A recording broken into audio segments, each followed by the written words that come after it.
Some simple thing, I'll say, "Hey, why don't you take a walk and come?" "Ah, why should I go for a walk? Morning I walked." Okay. Because the moment you try to logically decipher these things won't work. All of them will question and debate, discuss with everybody and destroy it in no time. So, okay, wait for another 12 years, let's see. Moments come in one's life. In one's cycle of doing things, certain moments come in your life. At that moment when the necessary intervention is made, if you don't take it, that moment will pass and we'll have to wait. The whole system of Tantra is like this, that you recreate. Just take this rose petal, observe this in as much detail as possible, recreate in your mind. If you want, you can make the rose petal fall down from the sky. That much detail you have seen, every millimeter of it, every micromillimeter of it, you observed and now you create.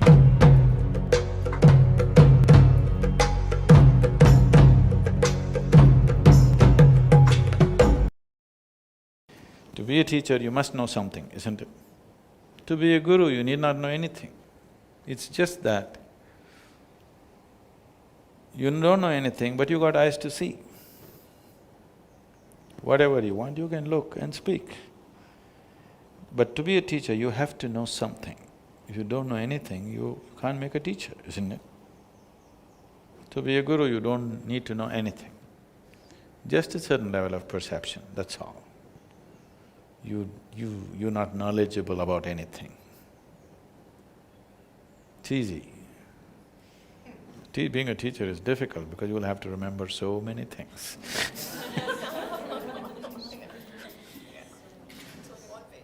Huh? Should we become gurus instead? I'm sorry? Should we become gurus instead of teachers?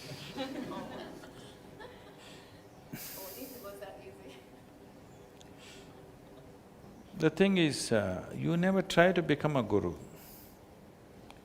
If people notice that you have a certain level of perception, people will recognize you as one.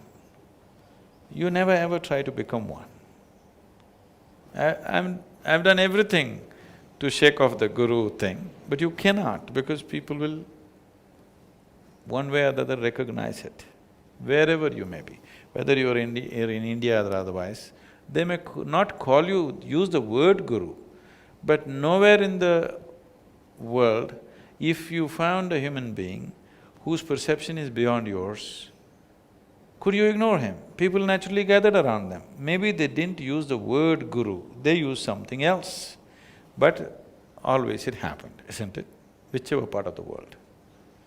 It is just that in other parts of the world, individual people popped up by themselves without a systemic support.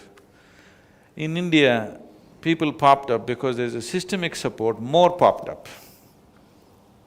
In other places, there is no systemic support, so out of their own thing, people popped up. When they popped up, they got chopped down usually because there's no systemic support to recognize them.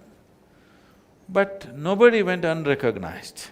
I'm sure they gathered a few people and somebody else came and battered them down, isn't it? So, it doesn't matter which part of the world it is. If people notice a certain dimension of perception, naturally he will be recognized as the one who perceives. Usually, in India, we identify people as saints, sages and seers. Saints means they have attained to a certain level of pleasantness. They can bless people. In their presence, everybody feels pleasant, some well-being happens. But they don't teach anything, they only bless.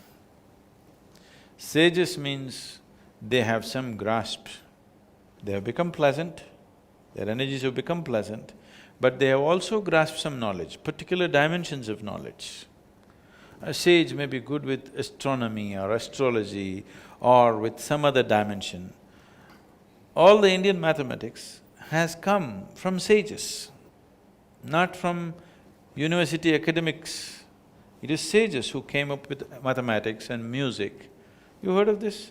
Shiva himself is a great mathematician, musician, dancer, all these things because math came naturally. When somebody looked deep enough into the existence, the mathematic background of it started finding expression in human intelligence, and so they naturally became mathematicians. You must read the story of people like Ramanujam and others. They're brilliant mathematicians without any academic support, because a certain level of observation, which is a sage. A seer means one who sees. See, it's a very appropriate expression, one who sees life just the way it is. Does it mean others don't see? Yes, others don't see. For others, their sense organs are interpreting. See, right now, your sense perception is interpreting this is day, night is going to come after this many hours. You ask the creatures in the forest, their senses are interpreting this is night, day will come after a few hours right now. So, it is the interpretation of the senses that you know, you are not seeing. A seer means he is seeing it the way it is. So usually or always, a saint will never claim to be a guru. Leave what's happening today in modern society. I'm saying in the tradition, a saint never claimed to be a guru. He was only a saint. He knows that his thing is he's become like a flower. He can bless. His fragrance will impact people. That's all he is. A sage is somebody who's always trying to explore a certain dimension of life. He can teach, he can do things. A seer is somebody who simply sees, he can do whatever, any of these things he can do, or he may choose not to do anything. It's up to him what he chooses to do. He will do what is needed in the society at that time, or if he's not bothered, he will leave it and just sit. But he sees. So a guru must see, otherwise he cannot be a guru. He must be able to see. See does not mean, can you tell me what's my future? Your future is hopeless, if you're asking that question.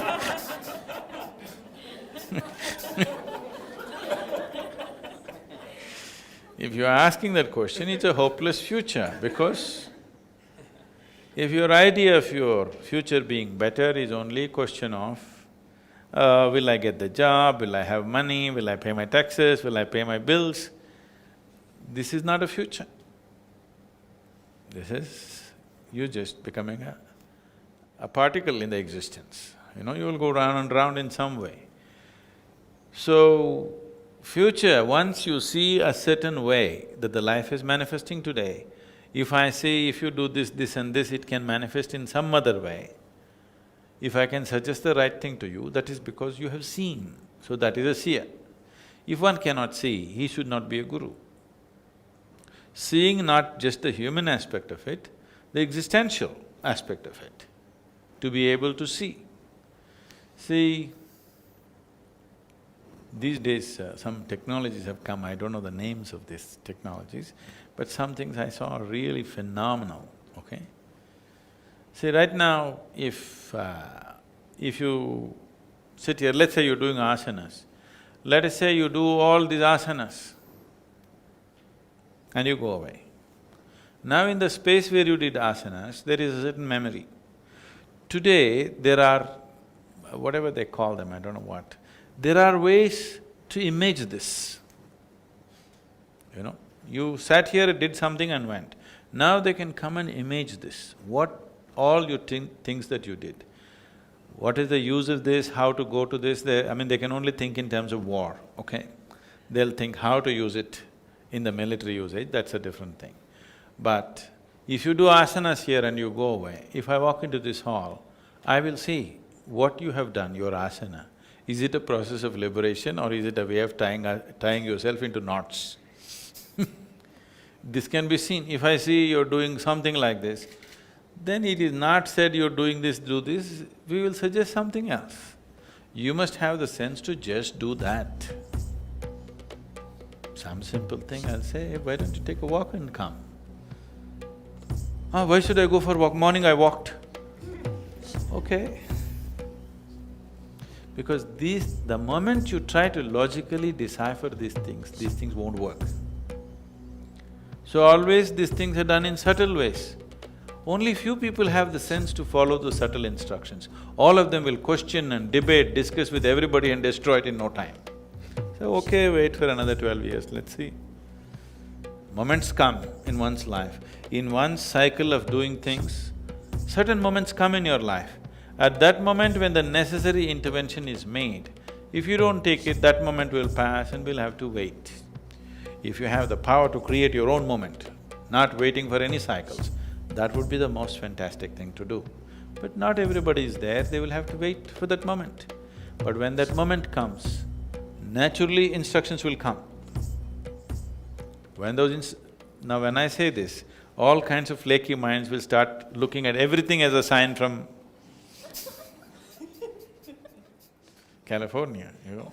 They receive all kinds of signs every day So there is a danger to these things, but at least when proper verbal instructions are given, people should have the sense to do it. Otherwise, because if I try to explain and do it, it'll not work. Why will it not work? Why can't you do this? Why… See, this is the simple thing. Between your body, physical body and your mind, there's a certain subtlety that what happens in your mind cannot be interpreted the same way as we interpret the physical movements, isn't it? What happens in your emotion cannot be logically interpreted as it happens in your mind, isn't it so? As things get subtle, it becomes less and less available to the logical process. If we do not understand this logic, if you try to handle everything as you handle physical material, human beings will die. If you try to handle human beings as physical quantities, you will see nobody will be with you, isn't it? Yes or no? Don't you relax the rules of the physical for handle human beings? Somebody is far away, you say 1, 2, 3, 4, okay, 4 people. But if they're with you in your home, as your family, don't you relax this loss of physical to interact with them? If you don't, you will not know any human being on this planet. So this relaxation has to progress. As it goes, if your life has to evolve, you must release more and more things from this. But for doing this, you must have a very stable, logical mind. If you don't have this, you will go off into hallucinatory processes. This is the thing about spiritual process, that if you establish a very stable body and stable mind, then we can take you into illogical things experientially. If you do not establish this, if we take you into one illogical experience, after that your imagination will run in such a way, you are doing hallucination and thinking it's real. Hallucination can be more powerful than the real. Actually it is, because it's exaggerated. See, people love people that they have not seen more than people they have seen. They go to a cinema. Whatever this Rajinikanth or this Tom Cruise or Amitabh Bachchan is a much bigger guy and people love him more than the people who are sitting next to them. Because it's all exaggerated, isn't it? Because it's so exaggerated, the man is so big, he speaks so loud and everything that he does is big. The people who are sitting next to you, they can't look that big, they can't sound so big, they can't do anything so big So, hallucination is an exaggerated reality. Because of that, it can become a more powerful thing than reality. But once you fly into the hallucinatory state, you're risking madness. You're risking the basic stability of your mind. If you go too far, you may not be able to come back. If you can sit here and dream something funny for 2 minutes and come back, it's nice. But you started dreaming and you don't know where to stop, then it's lost, isn't it? So establishing a very stable body and mind is an important part. If we want to explore mystical aspects, we should know what's imagination, what is not. It needs a very, very focused, stable thing. Right now, this simple thing that you're doing, that consciously like this we go and create another visual impression of something following you, this needs enormous mental work. Do you understand what I'm saying? Just to make sure your breathing is just slightly deeper than normal, it needs a lot of mental work. If you keep on using your mind like this, mind becomes very stable ground. It's not an imaginary, fanciful situation, it's a solid foundation by itself. The whole system of Tantra is like this, that you recreate. If you take this rose petal, I think we told you about this, isn't it? Just take this rose petal, observe this in as much detail as possible, recreate in your mind. If you want, you can make the rose petal fall down from the sky. That much detail you have seen, every millimeter of it, every micromillimeter of it, you observed and now you create. See, right now somebody's painting, okay? How is it? Because somewhere in their mind, the image of that leaf or flower or whatever else is perfect, isn't it? So mind is capable of this. If you take in impressions like this and find expression to this, slowly you exercise this mind like this, now this becomes a very stable and powerful instrument. Now you do yoga, you're not flying away, you're only stabilizing it, stabilizing it, stabilizing it. If it is so stable, you can land just about anything on it. If it's not that stable, then if something bigger comes to you, people break or fall back. Lot of people go back whenever big experiences happen, lot of people. If something big happens to them, they will get frightened about it, they will get defensive about it, they will go backwards. But if they had a very stable mind, they would go… whenever something big happens, they would move forward. This is happening to people not only in spiritual process and mystical dimensions, even in simple physical life. What I'm observing most of the time is if life works, most people become utterly stupid. Very few people use their wealth and affluence for their well-being. Most other people become idiotic. They're going backwards simply because things worked. This need not be so. If things work, you must move forward, isn't it? But this is what will happen. If our system is not ready and things move forward, either materially or psychologically or spiritually, whichever way, if we are not ready and something moved forward, we have gone backwards. This will naturally happen. Even spiritual experiences will set people backwards simply because the necessary preparation and sadhana is not there. That's why it's always controlled. Whenever we are causing any grand spiritual experiences, either in bhavaspandana or samyama, it is seriously controlled. Controlled means it's more controlled than a prison. Yes, it has to be that way. If you leave it, people will fly away into all kinds of things, but that will not be good for them. It'll set them backwards.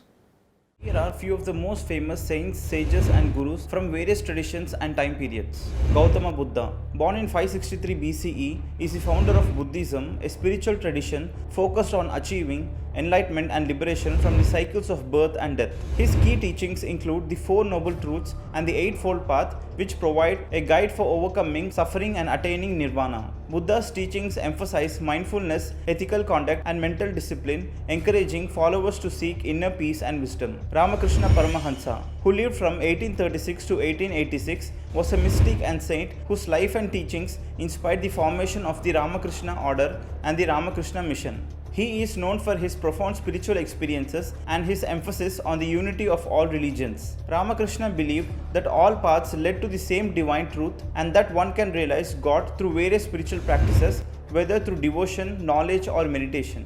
Rumi, born in 1207, was a Persian poet, theologian and Sufi mystic whose works have transcended time and cultural boundaries. His poetry, especially the Matnavi and the Diwan-e-Shams-e Tabrizi, is celebrated for its depth and beauty, exploring themes of divine love and the soul's yearning for union with the beloved. Rumi's teachings emphasize love as the path to God and encourage a direct, heartfelt experience of the divine. Lao Tzu, who is believed to have lived in the 6th century BCE, is credited with writing the Tao Te Ching, a foundational text of Taoism. His philosophy centers on the concept of the Tao, the natural order of the universe, which can be understood through living in harmony with it. Lao Tzu's teachings advocate simplicity, humility, and compassion, encouraging individuals to align themselves with the Tao through effortless action and naturalness. Guru Nanak, the founder of Sikhism, was born in 1469. His teachings laid the foundation for a new spiritual tradition that emphasized the oneness of God, the equality of all people, and the importance of living a truthful and honest life. Guru Nanak's message was one of love, devotion, and service to humanity. He rejected the caste system and rituals that divided people, advocating for a direct relationship with the divine through meditation, prayer, and selfless service. These saints, sages, and gurus have profoundly influenced their respective spiritual traditions and continue to inspire millions of people worldwide with their timeless teachings.